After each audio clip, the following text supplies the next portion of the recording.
Hello everyone, my name is Maliha. Earlier this year, I completed my master's in computer science at the University of Alberta for free. And in today's video, I'll be teaching you how to live and study in Canada for free in just 4 easy steps. So the first step is researching Canadian universities. So a good thing to know about higher education in Canada is that they provide 2 different types of programs. So the first one is a master's-based program and the second one is a PhD program. If you want to live and study in Canada for free, either opt for a thesis-based master's program, which can take you around 2 years to complete, or you can opt for a PhD program, which can take around 4 to 5 years to complete.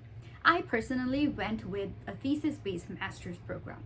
In either of these 2 programs, what you have to do is conduct some sort of research on a specialized field under the supervision of a professor. And in return for all your hard work, either the university or your professor will be paying you a certain amount that not only helps you pay your tuition fee, but also live in Canada for free. And this type of payment is usually done in the form of a research funding or a paid teaching assistantship.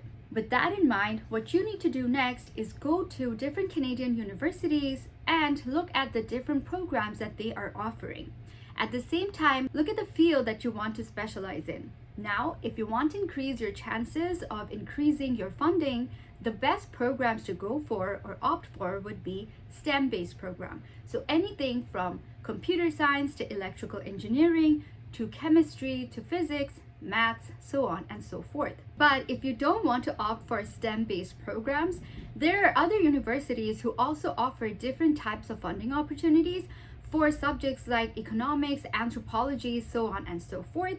All of these information are usually available in the departmental websites themselves, so make sure you check those out before making a list of at least 5 to 10 Canadian universities that you want to apply for.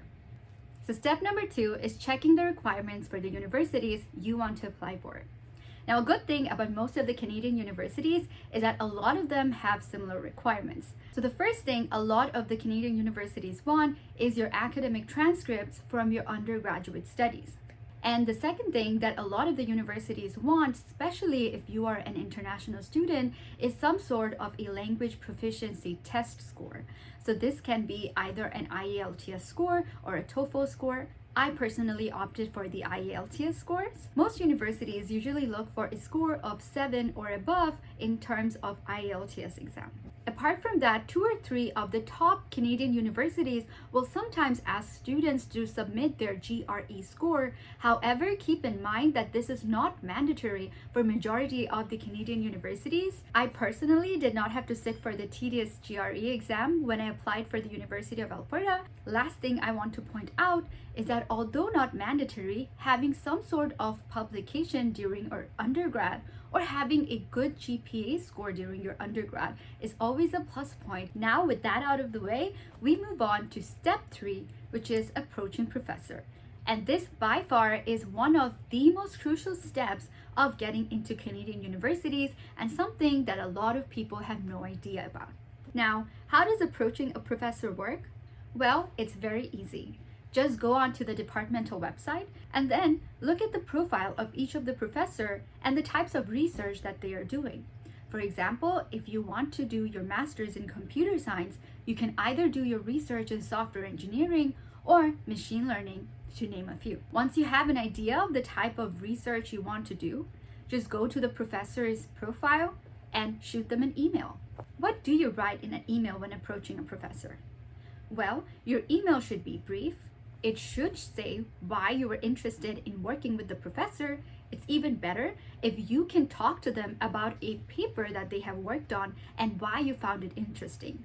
Last but not the least, you can also attach your CV and ask them if they are taking any incoming student for the upcoming semester. Once you've sent your email, wait for a week or 2 before sending a follow-up email because a lot of the times the professors are busy and fail to read your emails. If the professor thinks that you are a good fit, they will contact you for further meetings online and hopefully agree to supervise you. However, keep in mind that in terms of thesis-based master's program based on the university, this is not an essential step. For example, at the University of Alberta, you don't necessarily need to manage a professor before applying, but it is always a good idea to approach them before you actually apply. Another thing I want to mention about this step is that approaching professor can be a long process sometimes, and not hearing back from them immediately is very common. So do not lose hope and just keep trying. Now we move on to the last and final step, which is step 4, applying online. Now that you have an idea of the type of Canadian university and the type of program you want to apply for, and have an idea of the types of requirements that they have, and you have contacted a few of the professors and hopefully heard back from them, now it's time for you to apply online to the university you want to study at. A lot of this step just involves gathering all the paperwork. But a good thing about this is that most of the Canadian universities actually have similar types of document requirements. This can range from getting your academic transcripts from your undergraduate degree to getting letters of references from your professors during your undergraduate studies, and last but not the least, writing down your statement of purpose. In brief, I can summarize statement of purpose as a letter or an essay that you write where you mention why you want to take either a master's or a PhD program, how it can help you achieve your goals,